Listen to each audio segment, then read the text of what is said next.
Kapuso Star mapapanood na sa FPJ's Batang Quiapo. Isa na namang malaking pasabog ang hatid ng FPJ. Batang Quiapo dahil isang Kapuso Star ang inaasahang magpapakita sa teleseryeng pinangungunahan ni Coco Martin. Kilala ang serye sa pagbibigay daan sa mga artistang mula sa iba't ibang network, kaya't hindi na nakapagtataka kung bakit muli itong nagbukas ng pinto para sa isang personalidad mula sa GMA. Ang hakbang na ito ay patunay na patuloy na lumalawak. Ang samahan sa Batang Quiapo, hindi lang sa kwento kundi pati na rin sa mga artista na bumubuo ng powerhouse cast.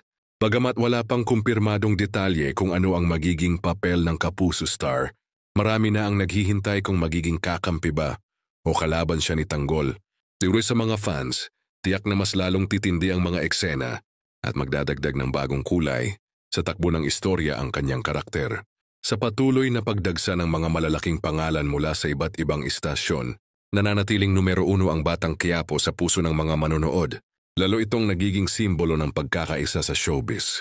Dahil binabasag nito ang dating hangganan ng Network Wars. Sino kaya ang Kapuso Star na sasabak sa Quiapo World? Abangan ang kanyang ingranding pagpasok sa mga susunod na linggo.